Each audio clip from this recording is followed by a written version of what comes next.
haatanna dhegaystayaal kusoo dhowaada barnaamijkii galka baarista waxaa noo soo diyaariyey halkanna ka soo jeedinaya haaruun macruuf.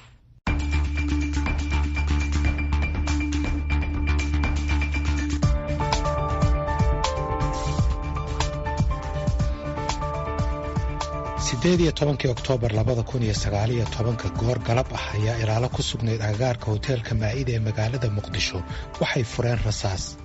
rasaastaasi waxaa ku dhintay taliyihii ciidamada gorgor ee dowladda Soomaaliya gaashaanle Maxamed Sulaymaan Abikar Maxaadey.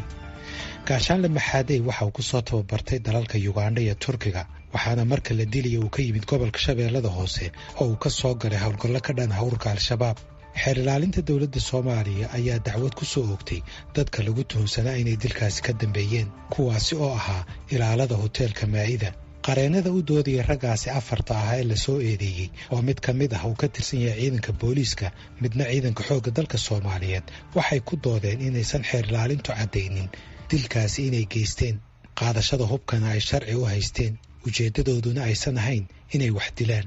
hase yeeshee maxkamadda militariga Soomaaliya waxay 13 May 2020 dilka taliyaha iyo xubin ka tirsan ilaaladiisa oo la socday ku heshay 4 ka tirsanaa ilaalada hoteelka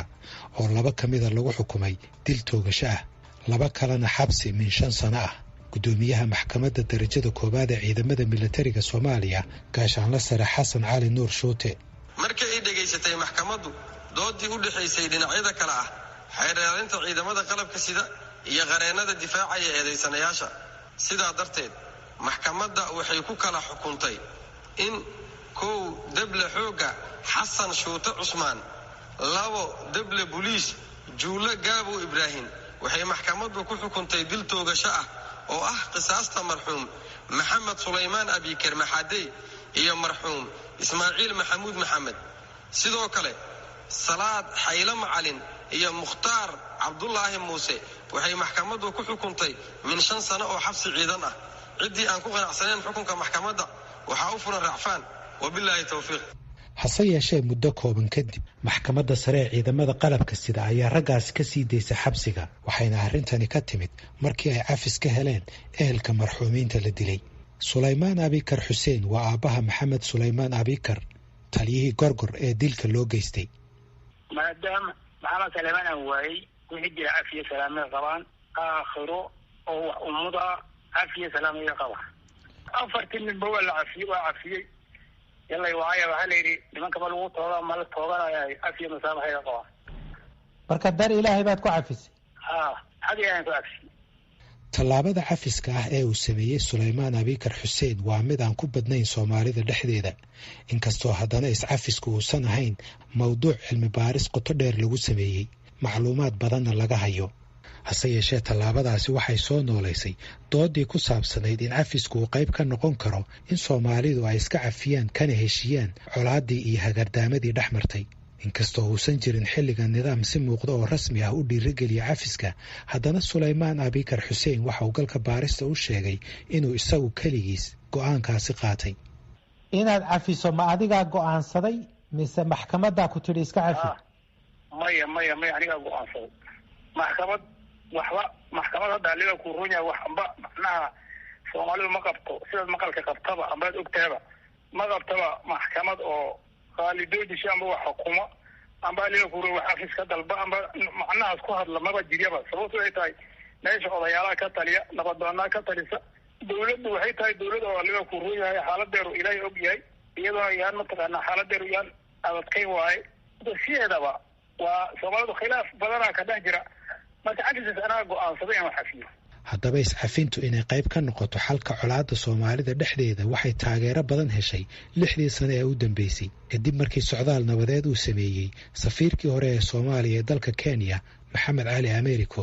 ambasadar Americo waxa gabadh uu dhalay ay ku dhimatay rasaas ay rideen dabley soo weerartay gurigooda magaalada Muqdisho bishii November 1992. gabadhiisu waxay xilligaasi ahayd 18 bilood jir. waxa uu galka baarista u sheegay Maxamed Cali Americo in dableyda weerarka soo qaaday ay guriga ku tuhmayeen hanti. waxaase la yaab ku noqotay markii 22 sano kadib uu u yimid nin sheegay inuu ka mid ahaa raggii weerarka ku qaaday guriga. Maxamed Cali Americo ayaa galka baarista uga warramay sheekadii dhex martay ninkaasi. dib u uu ka dhigay dirmada qabsaday oo yidhi adil ku baryaa cafi ani marka waa isku nahay kaasna maxaan ku cafiyaa markaasuu asoo xogaa ilmeynay uu yidhi adeer waxaan kamid ahaa nimankii gurigiinii soo weeraray 92 intaa markuu marayo aniga automatically sheekada ay usoo dhacday wuxuu sheegayay iyo waqtigii iyo waa soo keenay waa soo qabta markaas asaga uu hadlaya weli wuxuu leeyahay adeer eraalaho wiilashaa ka mid ahay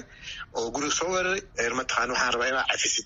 an aabaan ahay ilaa hadda marka xataa ka hadlaya xogaan waa cabashoonayaa ilan baa iga timid waa gartay inuu ka mid ahaa dadkii waan soo qabtay dhuuntaa ka qabtay niyaddeeda waxaa soo gashay ninkan meesha waa ku cajisaa badda maageesa oo mataqaana kusoo jisaa dibadda ma aata oo wiilasha waardiyaha hotelka ah horey baa kasoo qaadataa u dhifataa ana waa jelinayaa haddana waa dhinacaato ahaa waa ka xoog badnaanay dadka maqaayadan way yaabihiin markayna arkeen waxaan samaynayo laakiin alxamdulilah ilaah baa qalbigay dejiyey waa iska sii daayey marka waxaan ku eriyey waa ku cafiyey wuu igu soo booday aniga asaga waa hag baa isla oyna labadeenaba waxaan ku iri marka aniga waa ku cafiyaan dhahay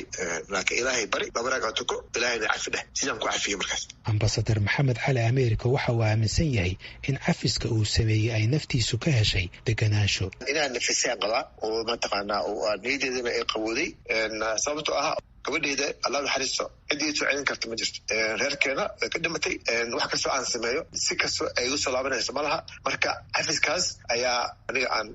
aan ku nafisay iyo ilaa hadeertaan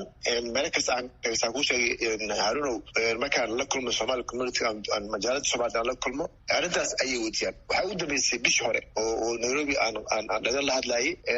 markaan la hadlay oo aan kala hadlayay arrimaha mataqaana dadka in la caawinayo iyo iskaalmeyska iyo mataqaana dadka masaakiinta wax loo qabto iyo kala hadlayay ayaa waxay dhaheen ambasadore sheekadii kugu dhacday noo sheeg mataqaana noo sheekay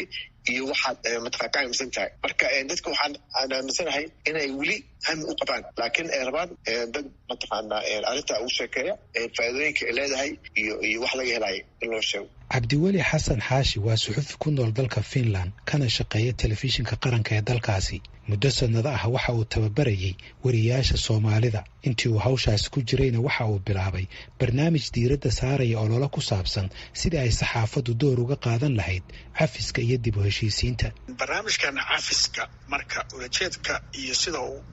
maaragtay u bilaabno wuxuu ahaa inaan wariyaasha ku guubaabino in ay barnaamijyada iscafinta iyo dib u heshiisiinta iyo nabadda ay story noqon karto sidaas darteedna ay maaragtay wariyaashu ku dhiiradaan intay qarax iyo siyaasad uun daba taagnaan lahaayeen iyo maaragtay qaxar uun ka hadli lahaayeen in dad waxaa jooga Soomaaliyeed oo iscafiya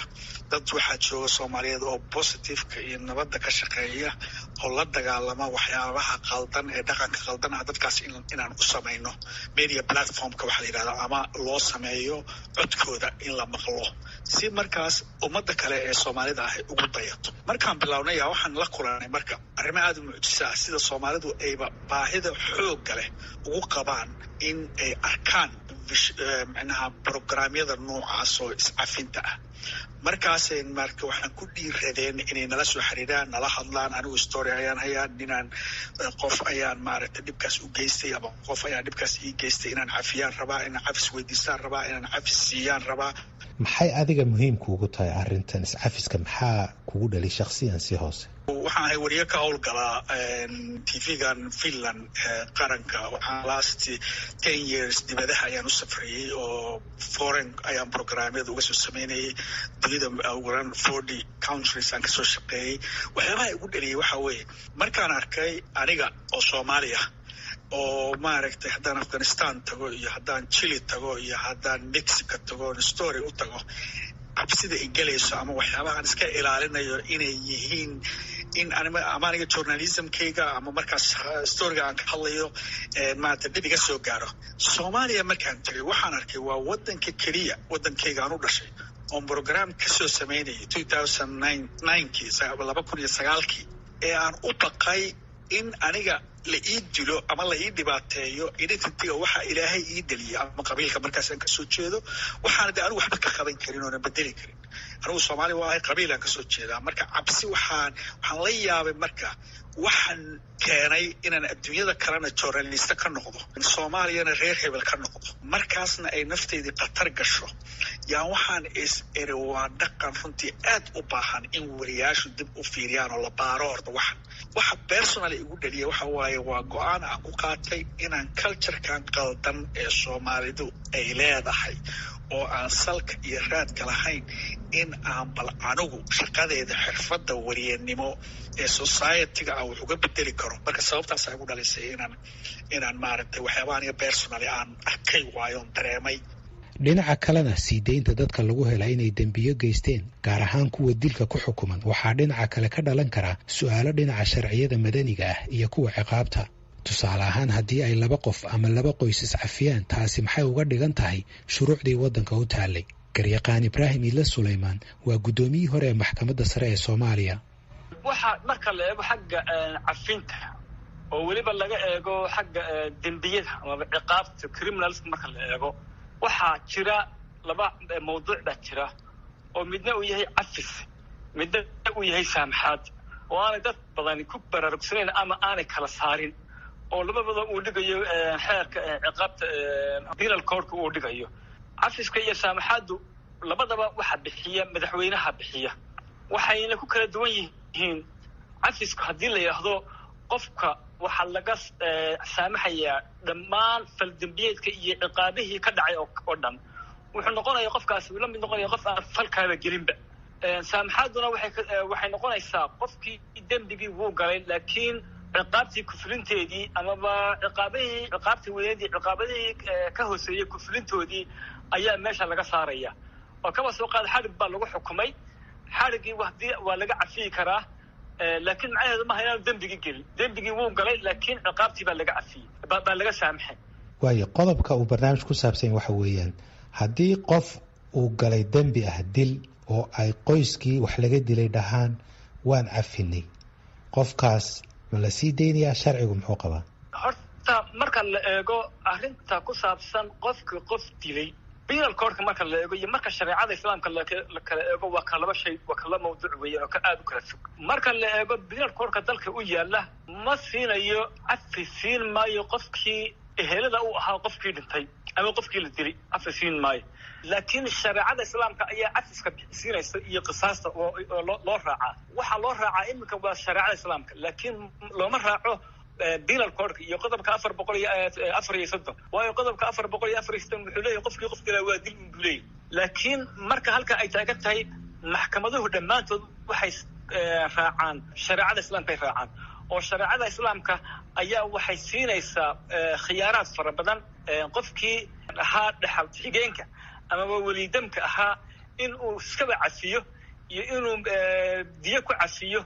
intaba isagaas khiyaarka yeelanaya iyo inuu ka go'aan gaaro inuu yiraahdo mana cafin iyo diyana ka qaadan maayo halay qisaaso waxa bixisa shareecada bixisa khiyaaraadka laakiin penal code marka la yiraahdo ama xeerka dambiyada ama xeerka ciqaabta Soomaaliya marka la yiraahdo iyadoo kuma jirto arrintaas kuma jirto oo isagu ma bixinayo wuxuu kaliya bixinaya waa maxay waa in qofkaas uu dil lagu xukumo waxaana afis ama bixin kara markaas madaxweynaha kaliya laakiin isagu ma siin marka waa kala laba system oo kala duwan laakiin waxa la isticmaalaa imka waa maxay lagu dhaqmaa waa ka shareecada islaamka. ma jiraan dembiyo qoyska ama qofku uu ka cafin karo qofkii dembiga ka galay isaga ama ehelkiisa laakiin qaranku uusan cafin karin bal arrintaas ka hadal iyo se isku qaadan karto ama isku burin karto? marka la eego dembi baa dhacay oo la eego systemka cadaaladda iyo xeerarka ciqaabta ee Soomaalida dembi markuu dhacay wuxuu leeyahay 2 dhiban uu leeyahay. dhibanaha koowaad waxa weeyaan waa qaranka oo dembi ciqaab ah ama faldambiyad kasta oo dhaca hataa hadduu noqdo qof dakhray hadduu yahay qof jeebiyey qof dhaawac u geystay dhaawac haba noqdo dhaawac fudud dhibanaha koowaad waa qaranka sababtu waxay tahay wuxuu khatar ku yahay qofkaas falka geystay baa laga eegayaa amniga guud. dhibanaha labaadna waa qofka sidaas darteed mar walba waxa ka dhalanaya waa maxay abaalmarinta ka dhalanaysa waa mid madaniya iyo mid ah criminal ama ciqaaba ciqaabta ah dawladda iskale oo ka go'aan gaaraysa cafintiisa iyo cafis la'aantiisa waa marka eego wixii ka hooseeya qisaas laakiin qofku waxa uu ka go'aan gaari karaa waxa weeyaan waa madaniga oo ah magdhowga qofkaas soo gaar uu xaq u yeelanayo marka tiisa wuu cafiyi karaa magdhowgiisa madaniga wuu cafiyi karaa laakiin ta dawladda ee ciqaabta iyo xariga ah dawladda ka go'aan gaari kartaa oo keliya hadday ku cafinayso, haddii lagu adkaynayo, haddii ay jirayaan xaaladaha ee loo raacayo xaaladaha fududaynaya, waa arrin u taalla garsoorka iyo cadaalad guud iyo dawladda, laakiin qofka ka go-aan gaari maayo. waayo markaan usoo laabano cafiska iyo iscafintu xal ma u noqon karaan mushkiladda soomaalida? iscafinta iyo isasaamixidda waa mid ka mida dib waxa weeye heshiisiin. in dadku iscafiyaan oo la isasaamaxo ayaa waxay ka raad weyn tahay oo ay ka saameyn badan tahay in qofku uu ku aarguto sharciga, uu ku aarguto. inta badan maxay ku timaadaa oo marka ay garowshiyo ku timaado, oo Soomaalida waa ka mahmaada waxay tahdaa garowshiyo waa geersiin. qofku inuu hadda gaf baan galay halayga raalli ahaado, qofka kalena uu ku bogsoonaya, waxay keenaysaa in wixii meesha ka baxaan, dabadeedna deganaashiyo iyo nabad waarta iyo xidhiidh rasmi uu meeshii ka dhasho. laakiin xataa hadduu uu ku aargoosto sharciga oo tallaabo kaga qaato, arrintii halkii bay taallaa, waxbaa la kaatirsanayaa weli, oo qofkii xataa laga yaaba in xadhig lagu xukumay oo xadhiggii soo laastay, kii kale marka uu soo baxo weli colaadii meesha way taallaa, godabtii meesha way taallaa. waxa keliya ee ka saari karaa waa cafiska iyo saamaxaadda. khubarada ula hadlay galka baaristu waxay ku doodeen in cafisku uusan ku badnayn bulshada soomaalida dhexdeeda, gaar ahaan haddii xaaladdu gaarsiisan tahay heer dil ah. waxaana dhacda inta badan in ehelka dhibanayaashu ay dalbadaan qisaas, magdhow, ama inay arrintuba ku dhammaato kala aargoosi. ambasadar maxamed cali america waxa aan weydiiyey dareenkii uu kala kulmay dadka soomaalida intii uu ku jiray safarkiisa nabadeed ee uu ku dhiirigelinayay iscafiska. wallahi ilaa haddeertaan ilaa maanta ku hadlayo 2011 tahay, dadka aad bay usoo dhaweeyeen, aad bay u rabaan iscafiska. aniga hadda haddii ay weydiisad mataqaana ka shaksi ahaan, soomaaliya waxaan aaminsanahay inay u baahan tahay in dadka wacyigelin badan dowladda ay geliso, gobolada ay geliyaan, maamulada ay geliyaan, dadka lasu keeno, dadka kii wax laga haleeyey iyo kii wax haleeyaba. hadda aniga waxaan aaminsanahay ninka haddeerta anay soo hor istaagay cafiska weydiisay ee dadka anay dhahaan wax fiican samaysay, laakiin isaga ayaa geesi ah ee geystan, sababtoo ah ninkii ama waalidkii oo qof ka dilay ayuu soo hor istaagay uu yidhi cafi. marka waxaan aaminsanahay in dadka ay kii laga haleeyey iyo kii wax haleeyaba dadka laska hor keeno oo lasoo hor fariisiyo. an ma dhahayo qof kastoo Soomaali ah ama wax laga dilay ama wax laga haday ama wax laga haleeyey ha cafiyo, laakiin dadka in la nafiso ayay u baahan yihiin, meel ama system ay ku nafitaan ay ku hadlaan ayaa loo baahan yahay Soomaaliya. dib u heshiisiinta iyo iscafintuba ma aha wax naadir ku ah caalamka. waxaa jira wadamo badan oo horumar ka sameeyey iscafinta iyo dib u heshiisiinta. su-aashuse waxay tahay Soomaaliya iyo Soomaaliduba diyaar ma u yihiin inay jidkaasi qaadaan, gaar ahaan xilligan oo iscafintu aysan ka mid ahayn waxyaabaha safka hore ku jira ee ay Soomaalidu indhaha ku hayaan. barnaamijkii galka baaristuna waa naga intaas. inta aynu ku kulmi doonno barnaamijkan oo kale, waa Haaruun Macruuf oo idin leh nabadgelyo.